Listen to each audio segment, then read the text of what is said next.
show for it because I was shopping, spending all my money, leaving me practically penniless. It started to affect my marriage, coffee with my mother-in-law. So I started going to therapy.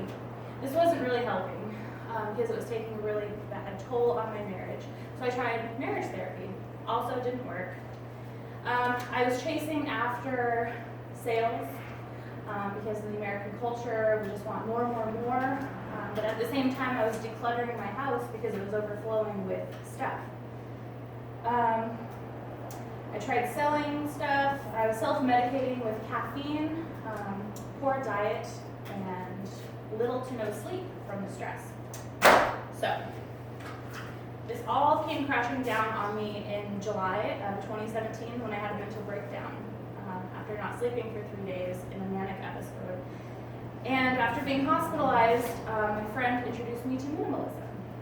What is minimalism, you ask? Minimalism is different for everyone, but it can take shape in the amount of stress, the amount of stuff, and the amount of obligations that you have in your life.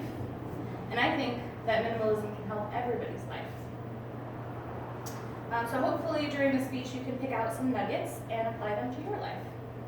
So for me, the biggest part of minimalism was my impulse control. It was everywhere. Facebook, Instagram, these things are just plastered in our faces from advertisements, commercials, ads on TV. We always have to have more. A Wellesley professor by the name of Marjorie Lucas in 2017 said that women allocate significant and economic resource to their appearance, buying enhancing products, spending about $750 billion on clothing alone. Thus, women's perceptions, feelings, and attitudes about their bodies and appearances could be an important influence on impulse buying.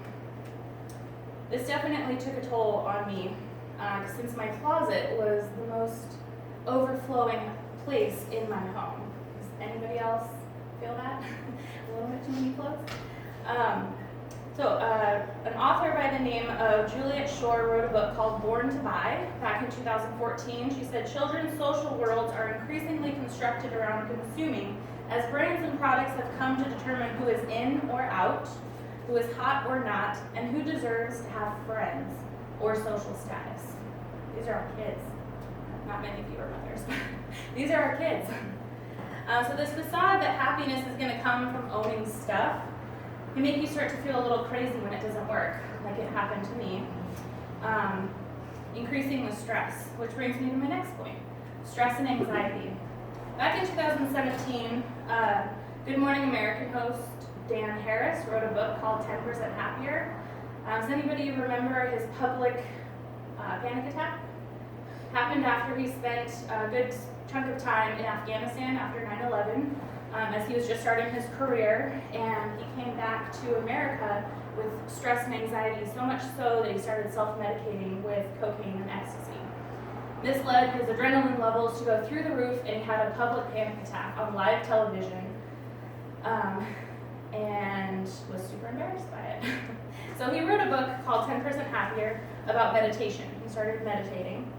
And he said, the less enchanted you are by the voice in your head, the more you can make room for entirely new kinds of thoughts and feelings to emerge.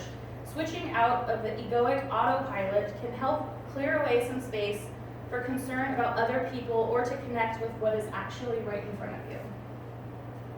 And the great philosopher Socrates said, an unexamined life is not a life worth living. And I just kind of clung on to that when I was going through my stuff.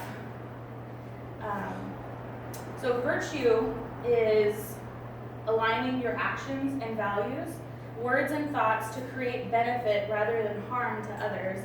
That's what author and professor Rick Hansen wrote in 2009 when he was writing a book about minimalism and how to align your life with this theory. So how to clutter? How do you declutter your life? Usually it starts with your stuff. That's the easiest first step, is to look around your house. What do you have collections of? Is it books that you don't read, movies that you don't watch, clothes that you don't wear? Like mine, because if you look around, all of that stuff used to be money. And piggybacking off of my last speech, you guys remember, is that people don't have money anymore because they're constantly spending it. And if you declutter, you can take control of your money, your time, and your energy. Which brings me to tiny houses. Who here is scared of tiny houses? Aren't they adorable? So the tiny house movement became really popular about 10 years ago, and that's huge in the minimalist world. I don't know how else to put it.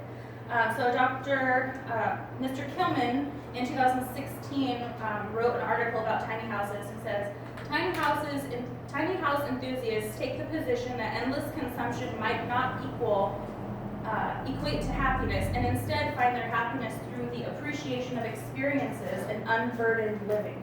Because it makes sense, when you own less stuff, you don't have to manage it, you don't have to clean it, you don't have to collect it, you don't have to worry about it if you don't have it. So living smaller directly equates to not owning as much stuff, less expenses, maintenance, and worrying about it, as I said. So back to clothes. There is a thing called fast fashion in the clothing world. So there used to only be 2 seasons of clothing, warm clothes and cold clothes. People would dress for the weather. And then it increased to 4 seasons a year, winter, spring, summer, fall. But then marketing and advertisers kind of got a hold of this thing that, oh, people really care about being in trend. So fast fashion came in. Now there are different 52 seasons in the year. Every week there's something new, and they really target people that if you don't buy the next new thing, you're going to be behind the trend. And oh, what are you going to do? So as I wrap up,